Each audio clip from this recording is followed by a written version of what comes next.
Hello, on se retrouve aujourd'hui dans une nouvelle vidéo. Le sujet, c'est les artistes et les réseaux sociaux. C'est un terme que j'aborde régulièrement et je remarque que c'est quand même une énorme problématique chez les artistes que j'accompagne. Je ne vais pas en faire une généralité, mais la plupart des questions qu'on me pose dans un accompagnement, c'est les réseaux sociaux. Il y a plusieurs points à aborder. Maintenant, les réseaux sociaux, c'est un essentiel pour les artistes. C'est vraiment même plus une question de il faudrait que je m'y mette, c'est si vous y êtes pas déjà mis, il y a vraiment quelque chose qui cloche. Peut-être pas autant que sur le sujet de l'IA, sur lequel j'ai fait une précédente vidéo, mais en tout cas voilà, c'est comme si vous n'aviez pas de boucle de ne pas avoir de réseaux sociaux.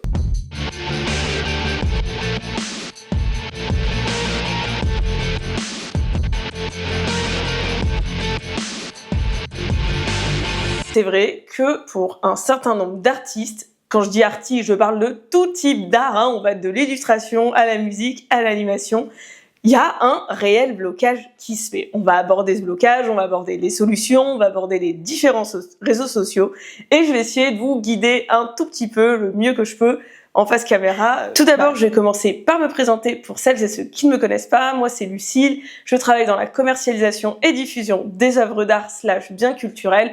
Je suis également community manager, créatrice de contenu. Je développe mes réseaux sociaux en ce moment, donc vous pouvez me retrouver sur YouTube, TikTok et Instagram.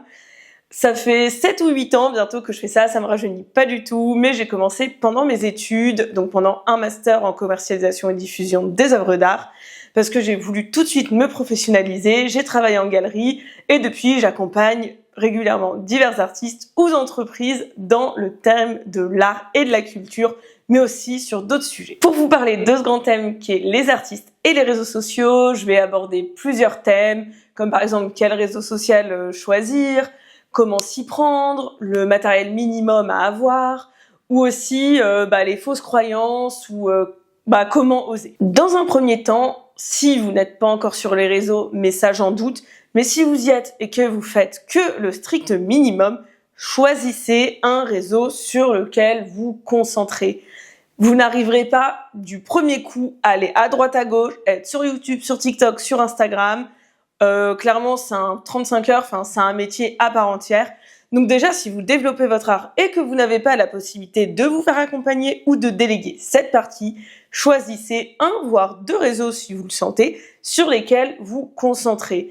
Moi, ce que je vous recommande, c'est d'aller sur le réseau social que vous utilisez le plus, parce que tout simplement, ça sera celui que vous connaissez le mieux, que vous savez le mieux utiliser et dont vous connaissez le plus les tendances, sûrement en plus dans votre niche. Réfléchissez à ce que vous aimez le plus faire. Si vous adorez poster uniquement de la photo, allez peut-être plus sur Instagram. Si vous postez plein de vidéos, que vous aimez pas trop le montage mais que vous pouvez balancer plein de vidéos par jour, allez peut-être sur TikTok. Si vous avez envie de faire uniquement du contenu long et que le contenu court vous semble d'aucun intérêt pour ce que vous faites, partez sur YouTube. Voilà, réfléchissez à ce que vous aimez, mais aussi à ce que vous savez et ce que vous voulez faire. Pour le matériel, ne vous compliquez pas la vie.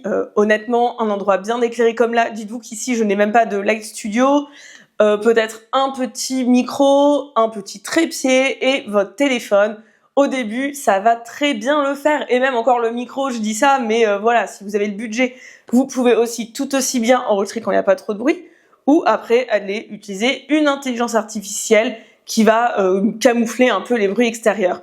Mais en tout cas, il ne faut pas que ce truc-là de ne pas avoir un matériel de dingue, il ne faut pas que ça soit un blocage. Vous pouvez faire et on peut toujours faire avec ce qu'on a. Il va peut-être falloir faire que du face caméra, un peu moins de mouvement en action, peut-être que ça sera plus compliqué pour votre téléphone. Voilà, mais adaptez en fait avec ce que vous êtes, ce que vous avez, mais il ne faut pas que ça soit un blocage. Retenez tout de même que le strict minimum, ça sera téléphone, que ça soit iPhone ou n'importe quoi, et trépied. Parce que trépied, ça vous permettra de filmer partout et de ne pas avoir à galérer à mettre des boîtes de chaussures, des bouquins ou je ne sais quoi et avoir votre téléphone qui fait pouf alors que ça fait 1 minute que vous avez commencé à filmer. Ensuite, les fausses croyances.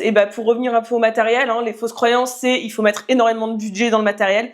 Non, clairement, gardez même plus du budget pour votre sponsor que pour votre matos. Il y a aussi comme fausse croyance, il faut buzzer très vite, devenir célèbre très vite.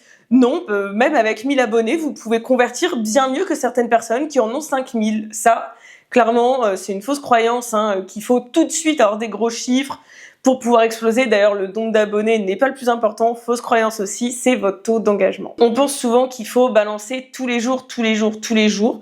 Le plus important n'est pas la quantité, mais la régularité et avoir un minimum de qualité. Quand on parlait de micro tout à l'heure, si vos vidéos, on n'entend rien du tout, que ça grésille, les gens vont très vite arrêter de regarder. On pense également qu'il faut souvent tout dévoiler de sa vie, être transparent à 100%, mais non, même quand c'est du vlog, les réseaux sociaux, c'est un contrôle total. Vous ne pouvez pas tout donner aux gens, les gens ne peuvent pas tout demander de vous. Vous allez montrer que ce que vous voulez, surtout que là, c'est dans le cadre quand même du professionnel, parce que vous, c'est pour montrer votre art et pas forcément vous montrer vous. Donc, apprenez à faire la différence. Ça me fait penser aussi à un point. J'ai remarqué, j'ai identifié que le plus gros blocage chez les artistes que j'accompagne, c'est le regard des autres. Tout simplement parce que par regard des autres, ils ont souvent plus peur de 3 membres de la famille ou 3 potes du collège qui ne connaissent plus et qui n'ont plus vu depuis des années que de 1000 personnes qui ne connaissent pas. Donc, bloquez ces gens, recréez un compte ou allez sur une plateforme où vous savez qu'ils sont loin. Si c'est papa-maman qui vous dérange, partez sur TikTok. Au moins, vous les aurez pas. Je sais que souvent, TikTok, c'est une plateforme libératrice pour ça. Il y a moins de gens que vous connaissez la plupart du temps, ou en tout cas, vous vous suivez depuis moins longtemps, c'est pas comme Instagram, ou pour la plupart, vous avez lancé ça pendant vos études et vous avez pas mal d'amis, voire même de collègues qui vous suivent. Vraiment, essayez de vous libérer de ça. Séparez pro du perso et surtout, n'ayez pas peur du regard des autres, surtout de ceux que vous connaissez pas. Je comprends encore un peu que publier puis aller croiser une personne qui vous fasse une réflexion. Ah, t'as mis telle vidéo, ah, t'étais là. Ah, tu fais ça, ça peut être un tout petit peu gênant, même si moi, personnellement, ça ne me gêne pas. Mais essayez vraiment d'oublier tout ça. Une fois que vous avez votre matos, que vous avez choisi votre réseau, que vous êtes motivé à poster, que vous avez commencé à développer quelques idées, maintenant, osez poster. Ça fait partie du fameux s'affranchir du regard des autres. Mais si vous n'osez pas, ça ne se fera pas tout seul. Et ça ne se fera pas du tout. Et en fait, il faut que vous voyez cet Instagram, ce TikTok, comme un book. Quelque chose que vous aurez à présenter un jour, par exemple, dans une galerie d'art, au cours d'une discussion, lors d'une opportunité, au lieu de dire aux gens « Attendez, je t'envoie un mail avec le PDF de mon book, de trucs, je peux te montrer, il y a mon site internet. » Et ça marche aussi. D'ailleurs, n'envoyez jamais un mail sans un book en PDF, bien sûr.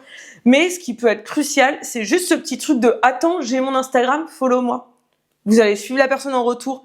Vous avez son contact, c'est comme avoir une carte de visite, mais en mieux parce que le lien est déjà établi et vous pourrez lui envoyer un message. N'ayez pas non plus le sentiment de harceler les gens, de trop poster.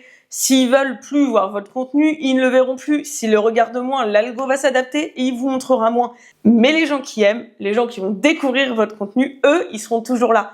Donc vraiment, n'ayez pas cette peur d'embêter les gens. Les réseaux, c'est fait pour ça, c'est fait pour s'exprimer, c'est fait pour poster. Une autre croyance aussi que on a souvent, et là j'y pense justement parce que je suis en train de vous parler du fait d'oser poster, d'oser souvent, pensez qu'il ne va pas falloir forcément faire un réel ultra travaillé, une photo de dingue, un carrousel super bien bossé. Pensez aux stories. En fait, souvent les stories sont plus vues que les posts en eux-mêmes. En tout cas, pour la plupart des comptes. Donc, n'oubliez pas ça. Et en plus, sur les stories, vous pouvez mettre le petit call to action. Vous pouvez mettre un lien. Ça peut être un lien vers votre book téléchargeable, vers un lien de contact. Que ça, dans le post, vous n'avez pas directement la possibilité de mettre ce lien. Donc, ne négligez surtout pas votre présence en story. En plus, ça dure que 24 heures. Je sais que pour certains, c'est un peu moins gênant. On a parlé de ne pas avoir peur d'harceler les gens. Il y a autre chose qu'il faut que vous gardiez en tête. Ne les faites pas culpabiliser. C'est la pire chose que vous pouvez faire sur vos réseaux.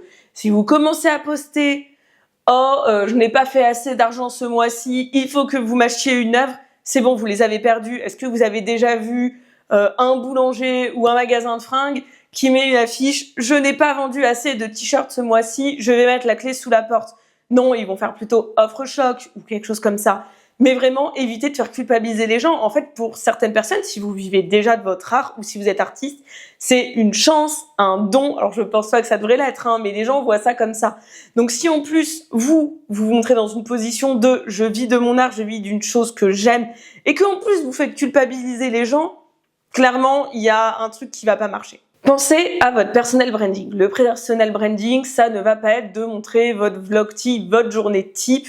Non, ça va être par exemple plutôt d'amener les gens dans votre univers de la bonne manière et en leur montrant ce que vous voulez leur montrer. Il faut savoir que quand on va vous acheter une œuvre, les gens ne veulent pas acheter un service et c'est pour ça qu'il faut pas leur montrer un service. J'achète une œuvre que j'ai fait en tant d'heures, j'achète une œuvre que j'ai fait avec telle chose, j'achète une œuvre que j'ai eu du mal à faire. C'est pas ça que les gens veulent voir. Ça va être par exemple, j'achète une œuvre dans laquelle j'ai mis mon âme. Je vais acheter une pièce unique. Donc vous pouvez faire je crée une pièce unique pour un mariage et pas je réalise des œuvres pour votre mariage. Faut vraiment que vous pensiez votre offre de vente de cette manière-là. Écoutez, j'espère que vous avez aimé cette vidéo. C'est ma vidéo de rentrée. C'est peut-être un peu brouillon dans toutes mes idées, mais j'avais envie de faire quelque chose où je vous parle comme je parle aux artistes que j'accompagne. Si vous avez aimé cette vidéo, n'hésitez pas à me suivre sur YouTube ou sur mes autres réseaux sociaux. Dans tous les cas, vous me retrouvez partout sous le même nom, Lucille Buès. Ça aussi, c'est quelque chose à penser. Mettez le même pseudo de partout, parce que sinon, vous n'allez jamais vous y retrouver et les gens vont également s'y perdre. En tout cas, on se retrouve la semaine prochaine pour une nouvelle vidéo, sûrement un vlog. Allez, à très vite!